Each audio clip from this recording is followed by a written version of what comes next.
আসসালামু আলাইকুম ভিউয়ার্স, চলে আসলাম নিউ একটি ভিডিও নিয়ে। তো ভিউয়ার্স, আপনারা কিন্তু অনেকেই আছেন যারা রিলস ভিডিও আপলোড করে লক্ষ লক্ষ টাকা ইনকাম করতে চান, অনেকেই ইনকাম করতেছেন।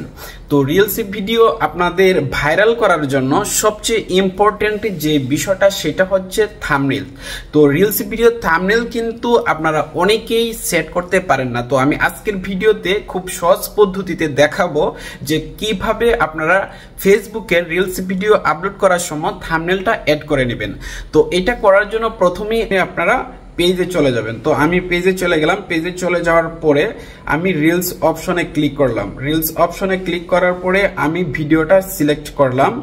তো কথার কথা আমি এই ভিডিওটা সিলেক্ট করলাম। তো এই ভিডিওটা সিলেক্ট করার পরে আপনারা কিন্তু এখানে কিন্তু থাম্বনেলের অপশনগুলো এখানে মানে সরাসরি উল্লেখ নাই যে এই যে থাম্বনেলের অপশন, কিন্তু আপনারা যে কাজটা করবেন সেটা হচ্ছে আপনারা সি মোরে ক্লিক করবেন। সি মোরে ক্লিক করার পরে আপনাদের এখানে একটা অপশন আছে দেখেন, A/B টেস্টেস।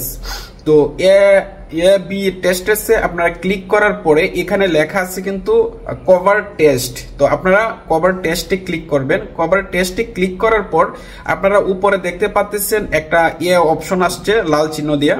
তো এটি হচ্ছে আপনার মূলত আপনার রিলসের প্রথম থাম্বনেল। তো আপনারা এটা এই যে ভিডিও থেকে যে কোনো জায়গায় আপনারা এটা সেট করতে পারবেন। তো সবচেয়ে ভালো হয় সেটা আপনারা ভিডিওটা করার সময় আপনারা এই যে ভিডিওর থাম্বনেলটা ভিডিওর মধ্যে অ্যাড করে দিবেন। তো অ্যাড করার পরে ভিডিও থেকে আপনারা এইভাবে ঠিক আমি যেভাবে দেখাচ্ছি এইভাবে ভিডিওটা থাম্বনেলটা অ্যাড করে নেবেন। তো অ্যাড করার পরে এখানে আরেকটা প্লাস চিহ্ন আছে, আপনারা এখানে আরেকটা ক্লিক দিবেন বি অপশন। তো এইখানেও আপনারা আরেকটা থাম্বনেল সেট করে দিবেন। তো যখন আপনারা ভিডিওটা পাবলিশ করবেন তখন আপনারা এই অপশনে যে থাম্বনেলটা সেট করেছেন সেটাই কিন্তু ভিউয়ার্সদের সামনে শো করবেন। তো আপনারা বুঝতেই পারতেছেন যারা ফেসবুক রিলস নিয়ে কাজ করতেছেন থাম্বনেল খুবই খুবই একটা গুরুত্বপূর্ণ বিষয়। তো আপনারা ঠিক এইভাবে ফেসবুকের রিলস ভিডিওতে থাম্বনেলটা সেট করে নেবেন।